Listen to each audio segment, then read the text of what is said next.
Last year we averaged 185 gigs. Yeah, so we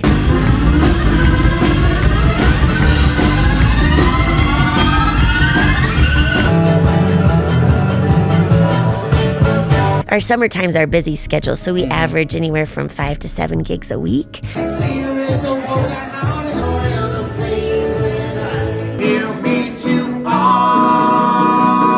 So who manages the business side? Because you guys do a lot of gigs. We do. And so that means you guys the registered LLC?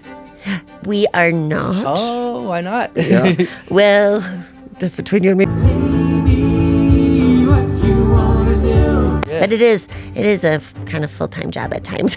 I can imagine. Besides the performing part of it, So I always think for every hour I'm on stage, there's probably a couple hours off stage managing things. You guys are so much fun. Thank you so much. Please check us out, wirewoodstation.com.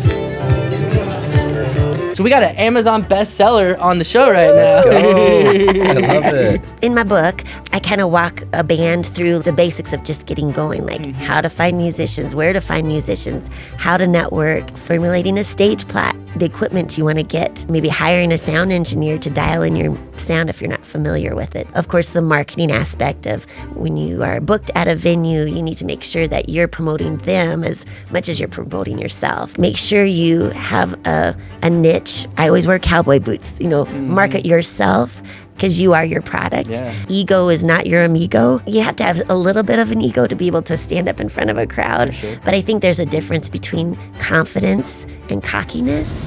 So my granddad had a ranch in Montana, so we would go up, summers and help him on the ranch, and it was hard work for sure. But he didn't speak very often, but when he did, you'd want to listen. Kind of one of those guys. And I remember he would say, Michelle, you got to remember, you got to dig before you're thirsty. You can't, when you're thirsty, dig the well. You got to dig the well before you're thirsty. Where some people maybe have a hard time as they start digging the well, but they don't get that deep. And it's that persistence and grit to dig down to the water to get the, what you want.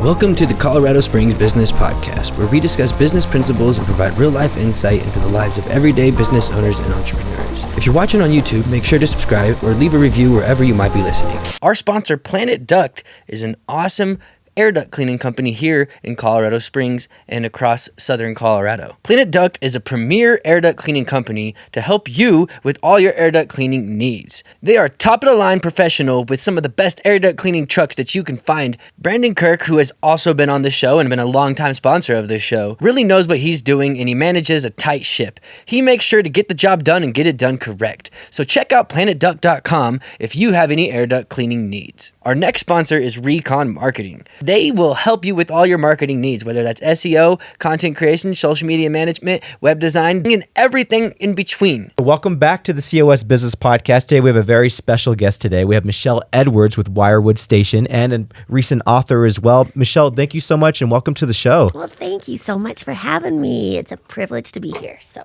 thank you. Yes. Well, we have a lot of history together in a lot of ways, right? I do a Tiny House Festival, and you've done every single year of my Tiny House Festival, Every People's Tiny year? House Festival. I did not know Since that. 2018, she's been with us, and my goodness, our crowd loves her. We've always loved her whole band and what they bring to the energy of the festival. It's so awesome, and I just wanted to give you some flowers about that because I just think that we really enjoy you. Colorado Springs obviously enjoys you as well. But tell us a little bit about your story for folks who they might know Wirewood, but they might not know the story of Michelle Edwards. Tell us a little bit of how you got started with all this because it's a really cool story. Well, thank you. Well, so actually I started playing violin when I was 6 and started with the Suzuki method. And the funny story behind that is my mom was watching Donahue, which you probably don't know who Donahue is, but We'll cut to a clip. Here is Hervé Villachez Tattoo.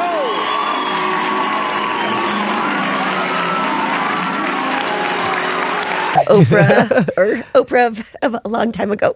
And so he had some Suzuki kids on there, and they were just these little Japanese kids playing violin. And my mom, she was like, Michelle, do you want to do that? And I'm like, yes, I totally do. Not that I wanted to play violin. I just thought if I played violin, I could get on Donahue. So that's how I started, was I wanted to be on Donahue's show. But so I started when I was 6, and then went to college, got a violin performance degree in classical violin. And then I did some symphonies for a while, but I'm more of an I'm not an introvert, more of an extrovert. Yeah. And so I started gigging in bands, and I was like, oh, this is way more fun. So then went to Branson, and then got into the theaters there and toured with Wayne Newton, which you might not know who that is either. Decades ago, Wayne Newton was one of the most popular performers on the Las Vegas scene. According to legend, Wayne Newton began singing professionally when he was only 6. As an adult, he found massive success as an artist starting in the 1960s. Though Wayne is best known as a singer, he's also a multi-instrumentalist. In addition to the guitar, the crooner can play both the piano and the banjo. Some of the many hits that's helped put Wayne on the map include Daddy Don't You Walk So Fast and Red Roses for a Blue Lady. Oh, we know Wayne Newton, yeah. Donkashane is so anyway, so did that for a little bit, and then moved on to Nashville, and played Nashville for a while with different various groups and studios, and had the opportunity to play at Red Rocks and Carnegie Hall and Lincoln Center. And so this little piece of wood provided a lot of fun opportunities. The same one, nice. Yes. I've had it since 8th grade. So wow. Oh my gosh. Yeah. I've had my ukulele since, I think, 9th grade. Oh. Melody's pure and true. Every little thing is gonna be alright. You gon' think about me when I'm gone. I'm gonna get the money like that ring I never won. Yeah. No, it just becomes a part of you. Yes, you know, it does. 'cause I'm holding. No, I don't. You want to tell us the history of that violin? Sure. So this was it was made in Germany by a gentleman by the name of Roth in 1928. So almost 100 years old. And actually we wrote a song about this with our band. But he and his family had this amazing violin shop, and then it was before World War II, and he and his whole family were sent to the concentration camps. So such a sad story. But I guess the silver lining and all that is that his music still lives on in this little piece of wood. And so we wrote a song honoring Mr. Roth, just for putting his legacy behind the music that we play every night. So, wow, that's so awesome. It's pretty cool. And I've had this for a long time, since I was in 8th grade, which we won't tell how many years that is. But but anyway, but the beautiful part of this instrument is the tiger wood back here. I don't know if you can see the rings in it, but I'm actually working on another book, just lessons learned from this old piece of wood. So the wood that they grow, if it's above 7,000 in elevation, the rings grow tighter. And so it's harder to grow the wood, but the wood is better, so the hard work pays off. And so really this piece of wood is almost 250 years old, but the violin was made in 28. So it's amazing how what goes into the craftsmanship of a violin. So yeah, That it's is pretty cool. cool. Yeah. So yeah. So it has some dings and digs in it, but they all have little memories. I had it appraised recently, and the appraiser was like, Michelle, this would be worth a lot more if it wasn't so beat up.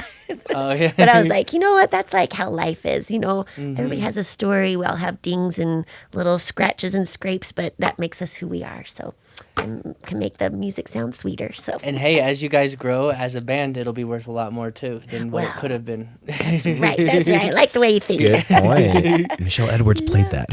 like Willie Nelson's guitar. He's had that forever. It has a name too. I can't remember. Do you know the name of it? I can't remember, but I know. Really? Yeah. Yeah, he's got a name for it and everything. I wish I remembered it. I'm gonna cut to a clip on that one. Yeah. Well, the only thing I could say about Neil Trigger is that it was a good day when I got him. I think that this particular guitar has the best sound of any guitar I've ever played. Just got a good sound.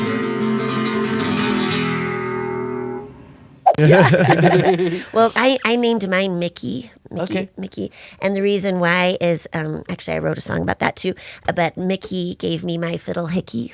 So when I was in college, every like instrumentalist, they had like little marks on their like embouchures for trumpet players. And so us violinists, we always had fiddle hickeys.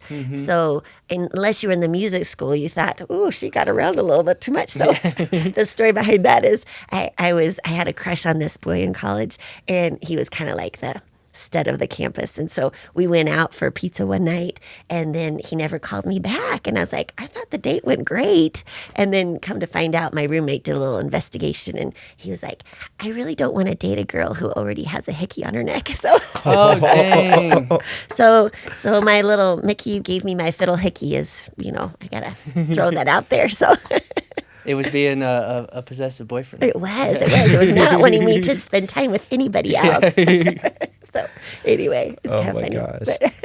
Well, let's peel some of these layers back. You said Wayne Newton, and I think that I read about you. You were the youngest member of that touring group. Is that true as well? Yeah, it was amazing. He was an amazing entertainer, and I learned a lot from him, just about the entertainment value of putting on a performance, and I played with like Andy Williams and Tony Orlando, and they were great too, but their shows were kind of canned, it was the same. Whereas Wayne, he would really play off the audience, like visit with the audience, they'd request a song. So he was so interactive, and it made the evening come so much more alive for the audience, which is so cool. So most of his players, when I joined, they had been with him for like 25. One guy had been with him for 35 years. So I was definitely the newbie on board, but it was a great time. So yeah, we had a great time. So. Gosh, and so young and experiencing something like that. I'm sure there's key moments from that too, beyond, of course, learning from Wayne. Like, have you experienced something on the other side of that, some young musician coming into, Wirewood Station and performing with you guys or anything like that? How does it feel, like a little bit more full circle of like seeing some of these youngsters get into music as well? I know, it's so fun just to remember where I was at and where they're going. And I think that's the beauty about music too, is when you go to like a football game, there's going to be a team that loses, and somebody's in the crowd's not going to feel so great, but that's the beauty with music, is you're just providing an escape for the audience, and there's always plenty of places and plenty of bands out there to find your band that makes you feel good. And so it's been fun to encourage other students as well as other musicians to find your niche and go for it and have fun with it, because that's why we're all so different. Like, if we all loved Willie Nelson, there wouldn't be the U2s or the, Metallicas of the world. And that's the beauty of music, is that everybody, there's something for everybody. So anyway. Yeah, and there's some weird stuff out there too. there is some unusual stuff. Yeah, that's for sure. Yeah. I don't know. I don't want to throw shade at anyone, but people I think there's people that actually like Yoko Ono's music. Yeah, I've heard that too. Which yeah. is, like, if you don't know what I'm talking about, I'll cut to a clip.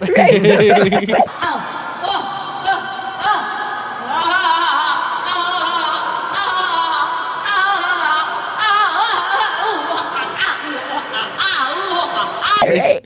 It's pretty wild. Yes. Very eccentric. Yeah.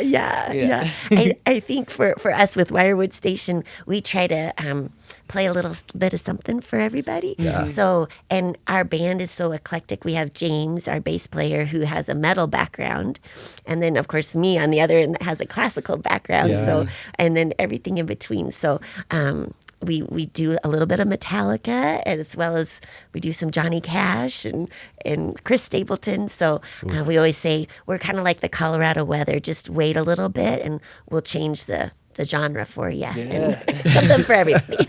But we always kind of do it with a little Rocky Mountain twist to it, just because of our instrumentation. Yeah. But I think that's fun too, is making things your own. We try to not regurgitate just covers. We try to make them our own. That's huge, yeah. So we can still, the audience has something to hang their hat on, or their ear on. But then it's something that's creatively more fulfilling for us as well. So, which is fun. So, yeah. So I love it. So let's talk about Wirewood Station, the meaning behind Wirewood Station. What does that mean to you guys, and why did you come up with that name? Yeah, so we really started out more acoustic-y than we are now a little bit, but we just love the sounds from just the wire of our strings and the wood of our instruments, so that's where Wirewood came from. And then at the time, we were kind of going a little more bluegrass, so Station was actually kind of the thing to put after a name. But it ends up we actually play an awful lot of train songs, which I don't know how that worked out, but now that's what we say. Wire from our strings, wood from our instruments, and we play an awful lot of train songs. So like songs like that talk chasing. about trains, or I know. Okay. It's amazing how many train songs are out there. Like, Don't Stop Believing, there's a train part in that. Like, you know. So anyway, we have fun with it. And Sam, our guitar player, he has a train whistle. So whenever there's a train reference, he blows his whistle to indicate it's a train song. So we have a lot of fun. But yeah, so we've been around. I started the band about 10 years ago. And this formation that we have now has been with me for about 4 years. So, but it's great. This formation is awesome, and we're all very much on the same page. It was when we started off, we were just going to do gig here or there, you know, and then kind of found out that there was a need for kind of Rocky Mountain acoustic music out there, and so we started getting busier and busier. So the original folks, they all had day jobs, and they were like, I don't know if we can keep up with this schedule. So, so we kind of had to change out folks to bring people on that could manage saw the the vision schedule. and wanted to invest in it. Right. Yeah, Nice. yeah. So anyway, so we have James Dykes on bass and Sam Wackler on guitar, and then Adam Gardino on the other guitar. So yes, and then we have Mark Worthington. He's our drummer, and he's actually been playing with us quite a bit more. And he's been with me. I've known him for 12 years, so he was actually the original drummer for Wirewood Station. So he's been with me a long time. So do you guys not usually have a drummer? It kind of depends on what the venue calls for. Okay. If it's a smaller venue, usually not. If it's a larger venue, like last week we played at Limbaugh Park, and there were so many people there. It was so awesome. But we had our drummer, Mark Worthington, and then we also had our keyboard player, Brian Petak, just for that fuller sound to, you know, outdoors you got to have a fuller sound to cover the space. So yeah. I hear you guys everywhere. Like I see you guys in multiple spots. I was filming a wedding the other week, last month. Yeah. And in the background there was like someone at a park playing, and they're like, we have someone from Wirewood Station. One of your band members were there. I can't remember exactly who. Oh, how fun. But it's just it wasn't all of you guys. Yeah. It was just they called him out like he was from you guys. So it's pretty that's cool. awesome. And I was like, that's cool. Yeah. We have fun, that's for sure. So, it's a journey, and we average. Well, I think last year we averaged 185 gigs. So I think this year like every other week. Yeah. Every other So day. every other day. I mean, right. Yeah. So our summer times are busy schedule. So we average anywhere from 5 to 7 gigs a week. And then our winter, that's from like our winter season, we say is from like October through April, and we average anywhere from 2 to 4 or 5. So we do a lot of corporate gigs, which is great because they pay a little better. For sure. Yeah. So and sometimes we're wallpaper we call them wallpaper gigs. We kind of blend into the wallpaper. But last week we did one for the FBI at the Denver Convention Center, which was unusual and cool and a little intimidating. I was like, I bet they're analyzing my body language right now, you know. So, they probably researched you before you even got there. I'm sure Were they they did. dancing at all, or were they just looking at you and analyzing the situation? I know. I was like okay, just play music. It was funny. I wear little shakers on my boots for percussion, and I forgot to take them off. And so I went around the corner, and there's like a welcome table. So I was like, and all these intimidating guys were like, oh, what was that? You know, and I was like, don't try. You know? Yeah. So anyway, but it's so fun, and this little piece of wood has opened up so many opportunities that I never would have had. So I'm so grateful. I'm grateful my mama put me in violin lessons. So so encourage your kids to play music. Nice. So you already know to talk to the direct camera. I used to have to tell people that. Oh yeah. Yeah. So yeah, it's great. And there were times in my life where, especially in junior high, I would like take my case in, and I wouldn't want anybody to know because it was like, nerdy violin moment. Yeah. And so anyway, but we got through those times. So That's anyway, good. Yeah. For sure. But I was always, I was kind of into sports too at the time. And so I remember in high school, my violin teacher was like, Michelle, what do you want to pursue? Do you want to pursue basketball or violin? And I was like, oh, basketball is really fun right now, But taking a step back, I was like, I can play my violin forever. I probably can't play basketball forever.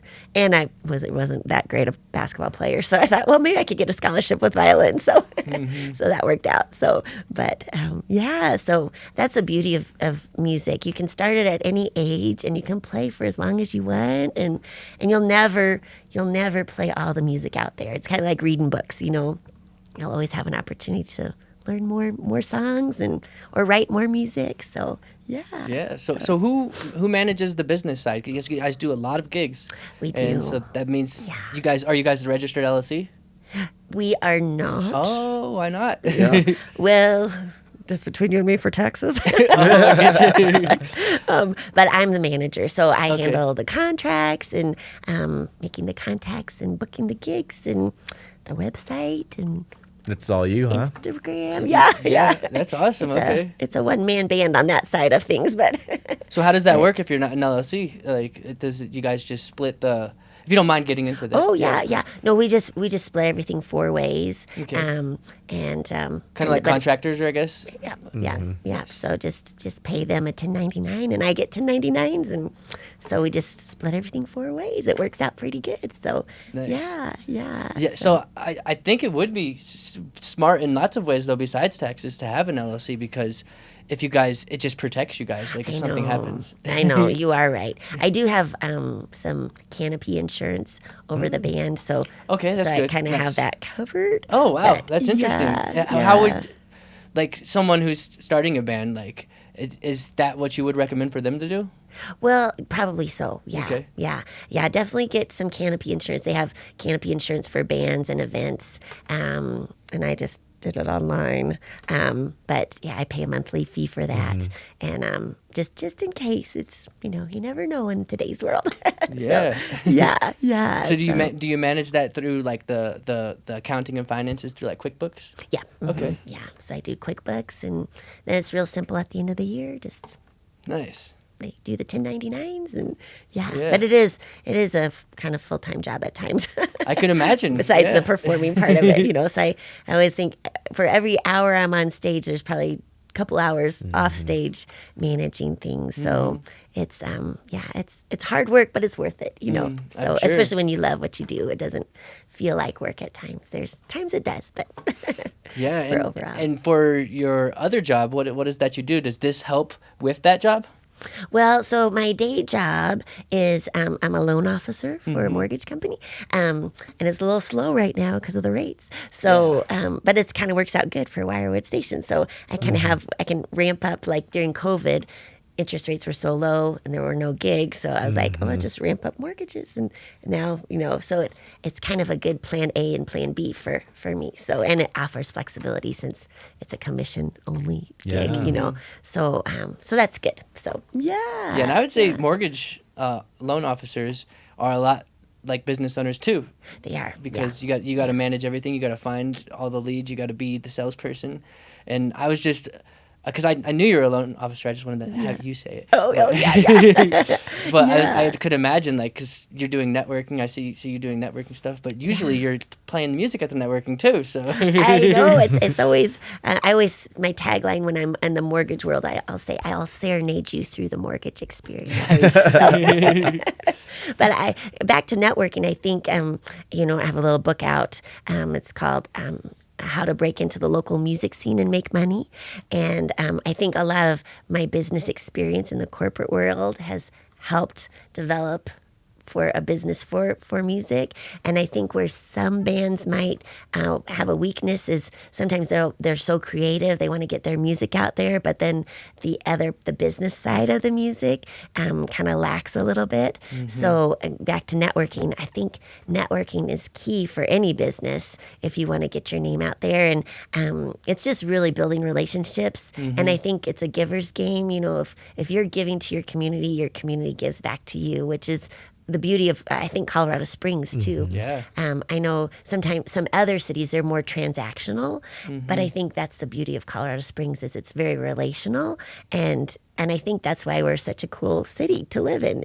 Is that relationship building is really awesome. So if with any business, I would suggest that bands, mortgage, whatever, you know, is networking and getting out there and getting to know other people's businesses so you can support them, and in turn they'll support you. So I'm working with a new country band that's starting up. They haven't even had their first gig yet. But one of them said they played with you guys, or one of you guys before.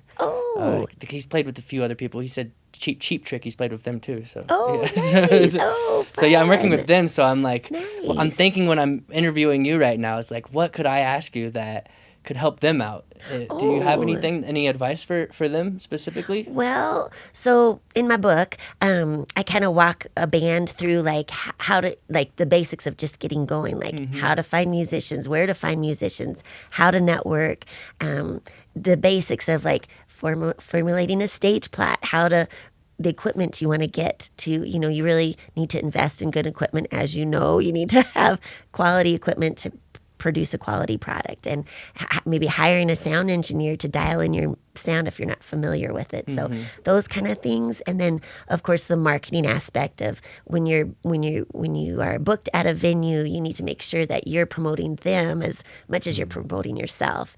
Really, you need to promote them more because they're giving you the opportunity to share your services with their clients. And if you don't sound good, it's bad for their business. So you need to make sure that you're polished. Some little tips that I've noticed over the years is, be prepared. Make sure you have 3 solid hours worth of music to perform. You don't want to repeat music throughout the night. I would also say have everything memorized. I think a sign of an amateur is when you see somebody up there with an iPad and they're scrolling through their song list or they're reading off the iPad. Then it feels like it's a karaoke. You know, it doesn't feel professional. So you would never see a stadium player, scrolling through their iPad, So be professional no matter what size the venue. Some of the venues we played at that are small, we've made the best contacts for bigger venues. So always treat each venue as a polished performance. It's easy for the smaller venues to maybe horse around a little bit or, which is fine too. But and then some other things are, you are a business. And in the music world, it's always a little trickier because a lot of times you're playing in pubs or bars and people are offering you drinks and, musicians can kind of get carried away with those things. And my motto is everything in moderation. But, I've seen bands not work out because they can't handle realizing that this is my job, this is a business, and it's not time to get drunk on the job. Like you wouldn't do that if you were an engineer. You wouldn't go to your cubicle and drink 8 beers and be drunk, right? Yeah. So I think that's something to be aware of as musicians, And that's what I would tell younger folks. And then also just marketing yourself, like make sure you have a niche or like I always wear cowboy boots, market yourself because you are your product. Yeah. And so that's branding though. That's branding, right? Branding and marketing go hand in hand. Right. So make sure that you have that. And then also I would say ego is not your amigo, which is so easy. I think in any form where you're in the public eye, it's easy to, I think, staying humble and helping people along the way, that goes way farther than an ego. And I think in music or band, it's you have to have a little bit of an ego to be able to stand up in front of a crowd. Sure. But I think there's a difference between confidence and cockiness. And sometimes there's a fine line there, but I would always err on the side of humility because it just goes a long way. And I think the audience can see that, I do too, yeah. if they see somebody who's just there for themselves and not there to really serve the people that they're performing for. Like, I know for us, we always play Devil Went Down to Georgia because you expect that with a fiddle. And there's times, in the band we're like, oh, we got to play Devil Went Down to Georgia again, But we know that that's what the audience wants. So you have to think you are offering a service to them. And it's not about you. So I think with that perspective, it keeps everybody where they should be. I believe one of the biggest artists in the world currently. I think that's the reason why he is the biggest. Like, why? Because people are attracted to that. Like Post Malone, for example. Right. Because people see that he's like just so like humble and like not, but he's also very talented in lots of ways too. Like, So I think that's one reason. It was more than just the music. It was the person behind the music. I totally agree. That's huge. Yeah. I know. I've seen some of his posts where he'll like interact with fans, and and that's so cool. Like, and I think we all put our pants on the same way, and so just we're all just humans trying to be the best we can at the craft that we've been given and how we've been designed, and nobody's better than anybody else. So just keeping that mindset, I think, is really, really important. So yeah. You seem so authentic, and I think that's what we're kind of going into here. Like, that's why you are so likable. That's why Post Malone's so likable, is the authenticity behind them as well. Where did you get that? Were you raised, to have that kind of humbleness to what you do, and giving back to the community and lifting others up? Just talk a little bit about that. Like, where was that rooted in, like, your upbringing? Well, you're so sweet. So I was raised by a single mom, and actually I'm adopted. So my sister and I are both adopted, but we're from two different families. So she's short, blonde hair, blue eyes, and I'm tall, darker. But she's my best friend. So the good Lord knew that we needed to be together. So we just have always had a mindset of giving back to the community and helping others out along the way. And, I think I started teaching when I was 16, and I was just helping other orchestra members, like with their music.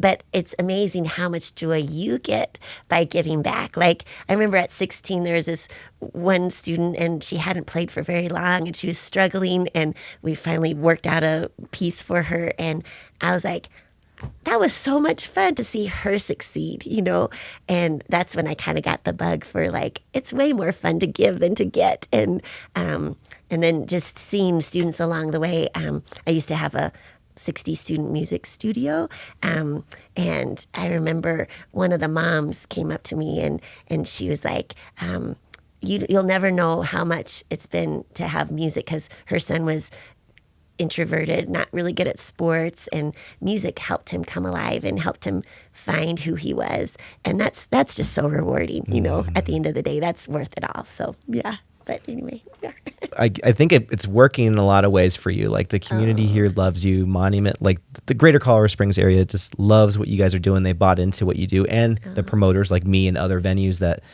all around Colorado Springs. In fact, you've won Best of the Springs for Wirewood Station before, and Musician before. Talk a little bit about that and those accolades, because that's so special, right? And it does a lot for the credibility and the validity of, like, what you guys represent as a band as well. Well, it was such an honor. I mean, we really feel so humbled by that, because there's so many amazing bands out there. Like, Colorado Springs really has an amazing pull for artists. Actually, somebody told me that a lot of artists come to Colorado Springs just because Denver's too expensive to live. So and artists don't typically make a lot of money. Right. We have our passion. And, so there's so many amazing people here. And so it just really is special to be have that award. And then that Best Musician. I know there are way more amazing musicians than I am out there, but it's really sweet that people recognize the hard work that goes into mastering an instrument. So it's very, very, very special. So. I think you mastering the business side of it as well is huge for that. Well, I appreciate that. That it is a lot of work behind the scenes. But when you believe in something, I think you're willing to do the work, and then that hard work, it pays off in the long run. So I know we have a song we sing called "Dig Before You're Thirsty," and it's a phrase. So my granddad had a ranch in Montana, so we would go up, summers and help him on the ranch, and it was hard work for sure. But he didn't speak very often, but when he did, you'd want to listen. Kind of one of those guys. And I remember he would say, "Michelle, you got to remember, you got to dig before you're thirsty. You can't, when you're thirsty, dig the well. You got to dig the well before you're thirsty, right?" And so anyway, I think that's always been in the back of my mind. Like, it's okay, hard work is good. Yes. Because in the end, that hard work is going to pay off if you're persistent. I think where some people maybe have a hard time is they start digging the well, but they don't get that deep. And it's that persistence and grit to dig down to the water to get the, what you want. Yeah. I know I saw some YouTube, and I forget the name, but it's some doctor, and she interviewed all of these people across the world, and like high performers and, CEOs and everything. And the end result was that it wasn't based on IQ or education or your upbringing, but it was just grit, just perseverance. And just like you guys, persevering, making this awesome podcast and making your company, and it pays off. So I think just keep that hard work going. Yeah, so. And thank you for that. I appreciate that. And, and I have a passion for this podcast, and like when I put more work into it, the passion actually grows. Yes. It's interesting how that works, because sometimes, like, if you're doing the same thing, it can get repetitive and boring, and adding a challenge to it is something that can strike up the spark again, I think. Right. And I've recently done that with the edits. Like, the beginning of this episode is going to be really good. Oh, I can't wait to see it. It's going to be awesome so much. Oh, no, that's awesome. Yeah. I totally agree. Just, and I think we're all designed as just like, this piece of wood didn't say to the violin maker, "Make me a violin." Like, the carpenter, the piece of wood doesn't say, "Make me into a table" or "Make me into a bowl." I think we all have a special design that we're born with, but finding that purpose, that's when it's so sweet. Like, your purpose of filming and podcasting, like, that's your passion, and that's who you were designed to be. And that's my hope for everybody, is that, there's so many folks out there that I think are designed to do something differently than what they're doing. And if they just stretch themselves a little bit, they'll find what they're designed to do, And so just like this violin was supposed to be a violin, right? Yeah. So, and I know I was supposed to be into music. I didn't go into it for money. I went into it for passion, and the money followed, so, which is so cool. And I think that's how often it happens. So.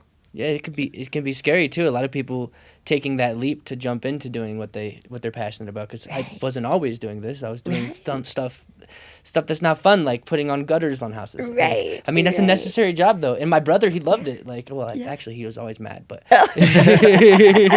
shout out to Carlton. He's watching probably. He comments. He watches every episode. Oh, nice. But he knows he was mad though. Right. But he did. I think he enjoyed. It was something that he did enjoy more than I did. Right.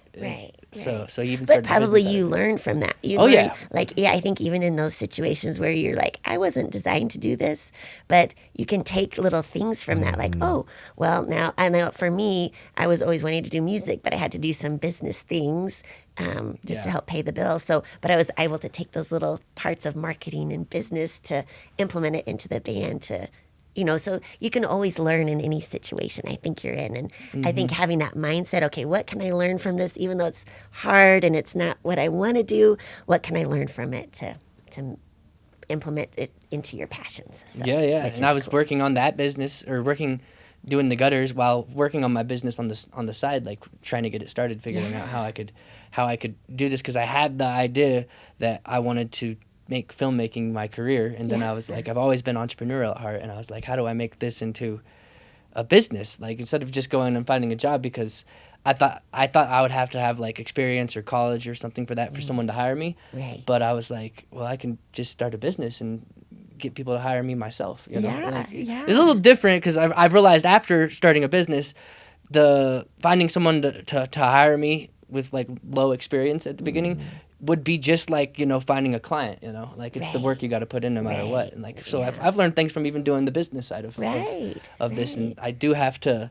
do things I don't typically always love doing, which, a lot of that is like the accounting and bookkeeping stuff. Like it drains me. It doesn't give me energy. But then there's certain edits, like doing this podcast. Like this podcast, it doesn't like generate us profit, but it generates us like enough money to help pay for the space. But it's more of a labor of love, but also it leads to business in the community. It provides us with clips and puts us in front of people's faces and all that stuff, because we make clips out of each episode. There's going to be some awesome clips with you.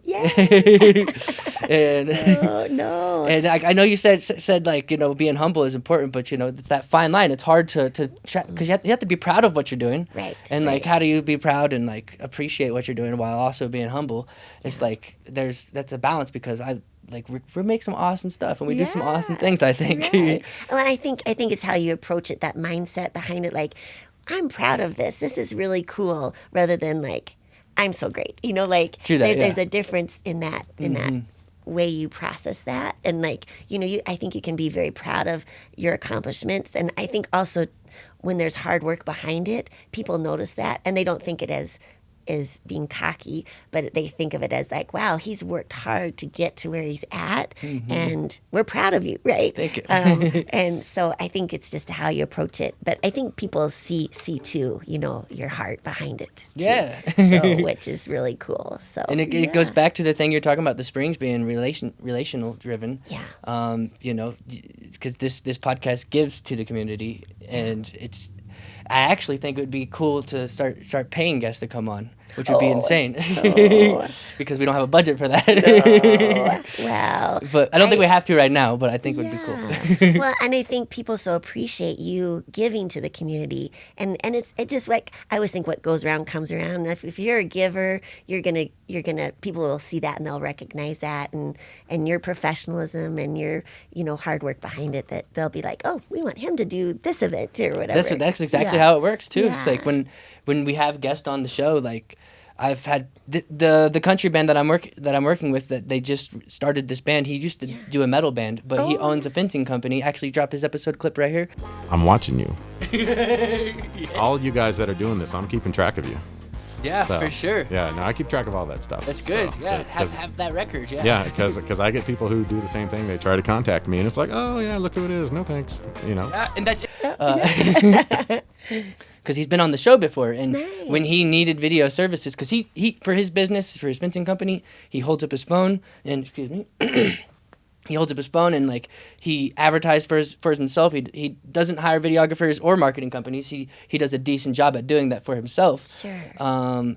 But when he wanted something for his band, he wanted something that was just a little bit like more professional and something that was beyond what he could do. So the first person he thought of was me, you know? Right, which is great. and so that's kind of how it works, and like not just that, people will come on the podcast, and then if they don't need the services, if they find someone that does, if someone in their circle like may need something, then they'll I don't expect that though, but it happens though. I just love doing the podcast, and we like having good guests, and it also is a good way for me to I guess do my reps, like keep exercising, and keep the skill like sharp, and we're evolving the show like constantly, making it better and better, adding a wide angle lens is just something that happened a few months ago. I'm doing a month ago we started like taking the editing super serious, like where we're not just throwing up a conversation, and honestly we already kind of did already, like take it pretty serious, but it was about taking it to the next level, and I'm excited about that. Like I put a lot of work in this episode that's coming out soon, but it's already going to be out if you're watching this. So, but I don't need to ramble on about all that stuff. That's awesome. Well, and I think what's kind of cool nowadays too is that traditional, high school, college work for, that's just not the traditional way anymore. Yeah. And that's kind of cool for us creatives, that there's a lot of different opportunities out there. It's kind of what you put into it, what you get out of it. So that's what you're doing, which is awesome. Yeah. Yeah. Yeah, So, I've had a passion for it, and I've made it happen, just like you've done. How long have you been doing music as a career? You started like right out of high school?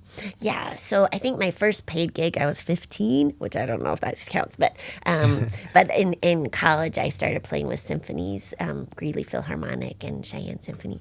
In college. So and then from there just kept going. So yeah. And it's been like one of your main careers? Yeah. Okay. Yeah. So I've always there's been periods where I've always had like sales jobs or something like that, but it's always been the main focus. So yeah. So nice. Yeah. That's really throw cool. it to you over real quick. I've been Yeah. chatting too much. No, that's no problem. This is a good connection for sure. I think it's so special. You're talking about being humble and also having a little bit of confidence in yourself, which one thing I always think it's really good about you and the community is the fact that, I mean, you could do everything from performing Red Rocks or whatever it might be, or like Boot Barn Hall or all these bigger venues in Colorado Springs, all the way to like Limbach Park. And you do them all in the same week, which is incredible. Oh. How are those experiences? I mean, they're obviously different venues. They're obviously serving different types of crowds, but it just sounds like, you know, the humbleness and authenticity sticks through because you're not too big for your britches where you only play these bigger venues. You're playing these community driven things. And I think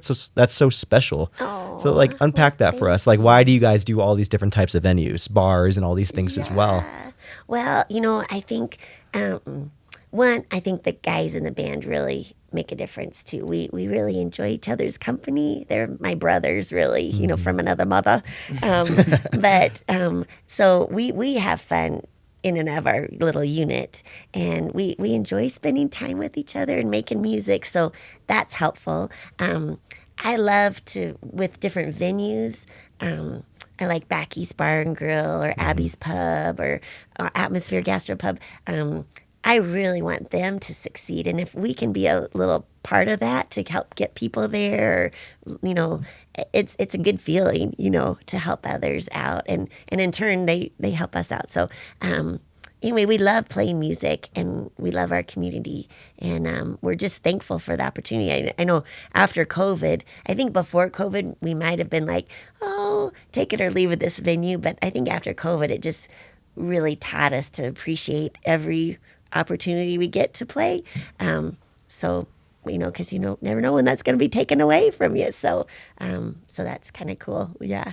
We wrote a little song called "Life's Too Short to Live It Small," and I think that's kind of our motto. We just want to live life big and go out with a blaze. Yeah, it's like YOLO, another form of YOLO. Right. Sure. So yeah, so fun. So yeah, but. Yeah. This has been such a good interview. I love it. Tell us a little bit more, like where can folks find you this month, or I guess the next few months, because we don't know, this might be out the next week or so. So maybe like the tail end of August into September, and where they can find your book as well. Yeah. So How to Break into the Local Music Scene and Make Money. That's on Amazon and it's also on Audible. So you can listen to it in the car. It is under M.L. Edwards. Just because I was trying to be J.K. Rowling's. Exactly. And so that's on Amazon. And then for gigs that are coming up, you can follow us on wirewoodstation.com. We have a list of shows there, and we have merchandise there as well. So you can order it special for you. And then all of our socials. So we're on TikTok, Instagram, Facebook, Twitter. Or is it called Twitter now? X or whatever. Yes. I think people could still call us Twitter. Elon's thing. Yeah. So we try to post regularly where we're going to be, but you can always go to our website and it has a list of upcoming shows. And your music's on Spotify and everything too? Well, we are coming out with a new album. Oh, okay. Yes, we're so excited. I think it'll be out maybe mid-September. Okay. And we did this at Production Point. Nice. Are you guys familiar with that? With Evan, yeah. Yeah. Mm-hmm. Yeah. So Dan Buckley was our producer and engineer. Nice. He's awesome. So anyway, we're working on those. So those are 16 original songs. That's awesome. Which is pretty cool. So and you guys know how to get it all on Spotify and everything too, right? Yes, we do. Yeah. If not, I was going to give you a tip, but you already know, so I don't need to but say maybe it. I do need a tip. Oh. What is your tip? DistroKid is an amazing thing. Okay. It's like $25 a year, and you can put like unlimited songs on.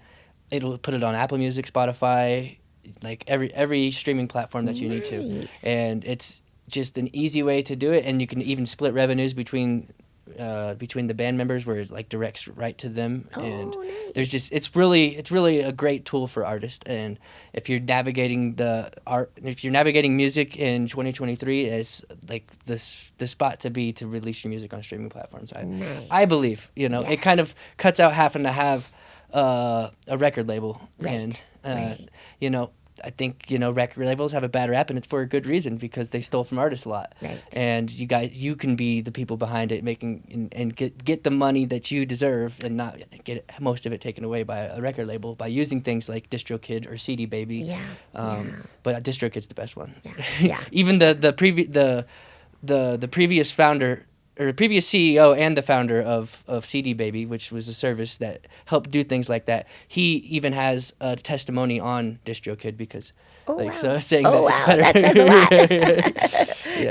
Yeah. Which is one of their competitions, but he's not like he literally listened to Sublime, and he gave all his money to charity. Charity. Oh wow. And so That's he's awesome. just a person that believes in the people, and it's cool talking about. Not talking about, but like seeing that in founders and business owners and stuff like that. And so I like to give credit, and it's a business podcast, so I like to go in like those little side trains, Right, for sure. Yeah, no, that's great. Yep. So we'll be out there. Nice. Out there soon. When's that? Do you know when the album's dropping? I think mid-September. Okay. So it's taken a little longer. We went in the spring, and then we all got that crud that was going around, so we had to kind of take a break. So, but yeah. You guys got. I assume you guys got promo for that too, right?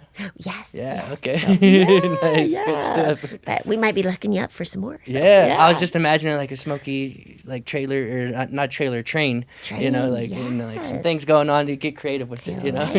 I like it. Well, visit afterwards. Yeah. For sure. No, that's awesome. Yeah. So, yep, we're just moving ahead. So It's great. And then where can we find the book as well? and that's on Amazon. Okay. So Nice. yeah. So Amazon and Audible. So yeah. It's a audiobook as well.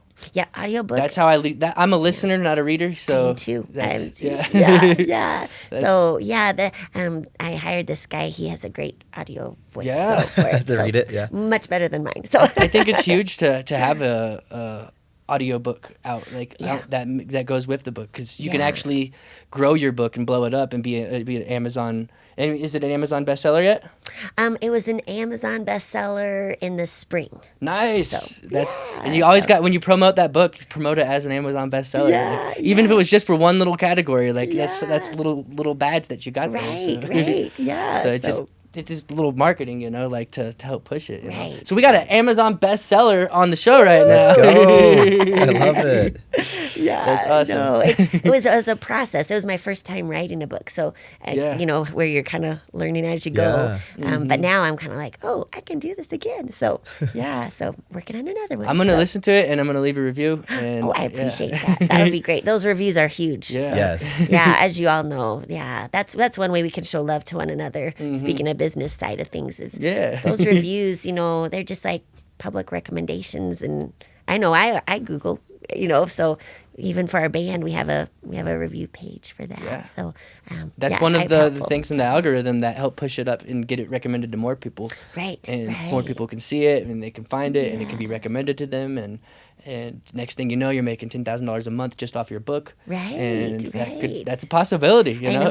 It's been nice. I've gotten a little residual sales each month. I'm like, That's people. awesome. It's fun because when I wrote it, I really wrote it because people had contacted me from other bands saying, "How do you do what you're doing? You're gigging so much. How's that?" And I thought, there's probably more people that from my school of hard knocks that I could help, in the music world. It's always a great foundation for starting a book, is when there's people like your friends and family are asking for advice, and you can give it to them. I've known I can think of a couple people off tops that's what started their book, and then their books are doing really well right now because it comes from the heart. There's actually some real substance there, and because you're speaking to the people that you know. Right. So I think that makes me even more excited to listen to it. Yay, well, good. Well, I'd love that. That would be great. Yeah. Sweet. Yeah, so fun. So, how to break into the local music scene and make money. So Nice. I think too, sometimes people, you know, when I started Wirewood Station, I really wanted to, you know, be community oriented, and it was really more, we didn't want to go on tour at the time because we had little ones and I wanted to be home for them. And so, you know, I think so many musicians kind of think, oh, the ultimate goal is to tour and to play the big stadiums. And, you know, I toured with Wayne Newton, and it's really not all that it's cracked up to be. It's like fun for the first 2 weeks. Oh, new place. And after a while, you're like, oh, another hotel, another show. Like, it's not. Yeah. And so what I love about the local music scene is that you build that community and you have that relationship with people that you know that can see you every Friday night if they want. And so I it's very fulfilling. But I think sometimes musicians think, oh, there's no money in just doing local music scenes. Not at all. But Yeah. there really is, Yeah. especially if you tap into the corporate events, the weddings, the festivals, the concerts in the park. I mean, there's so many. We play along the Front Range, which is I consider local, you know.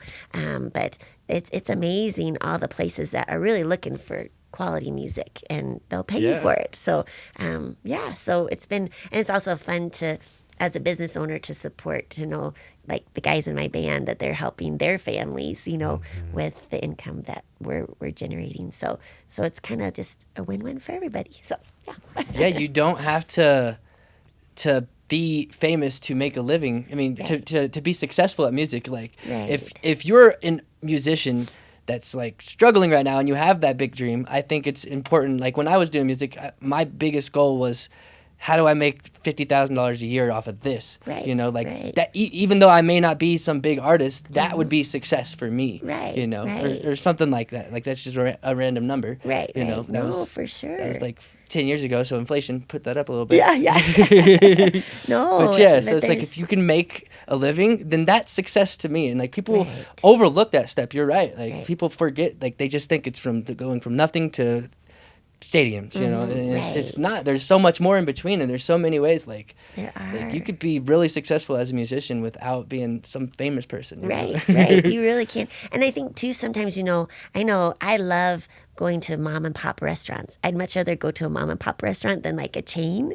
And I think that's, we have to have that mindset with local bands and live music. Like I'd much rather see a local, somebody who's creatively starting, you know, have their genre, than to sometimes almost hear somebody on the radio, because I can hear it on the radio all day long. But to see somebody that's local, that has that flair of represents Colorado or whatever, it's cool. It's like a mom and pop restaurant. It's like the similar kind of feel, I think, with a local musician. So Yeah. which is really cool. So, Awesome. For one final question for you before we Yes. wrap this up, what would Michelle now tell younger Michelle when she was just first getting in to the music industry? What maybe one little gold nugget that you would tell her, a younger Michelle? oh, that's a good question. There's probably so many. I think I have to think on this a little bit, but well, I think in my mind, this might go against tradition, but in my mind, I thought I had to get a degree in order to do music, and I think that's really changed now. I see a lot of folks getting degrees that they really don't need a degree for, you know. Especially with there's- YouTube out now. Right, Yeah. right. And I think probably just off the top of my head, with my mortgage work during the day, I see so many people in student debt that they can't achieve their life goals because of student debt. And so I might recommend really evaluating if you need that degree for what your goals are, because sometimes it's not worth it to be in a job in order to pay off schooling that you don't want, the job that you don't want. You know, like I think there's a lot of people in cubicle jobs that are just there because they have to pay off their student loans, and it's not really what they want to do. But this kind of the schooling mentality of you have to do it this way, put them in that position. So that's what I told my kids. I said, you know, if you need time to figure out who you are and what your passions are, take that time, but don't go in debt to figure it out while you're racking up debt, because it just doesn't make sense for your lifelong goals.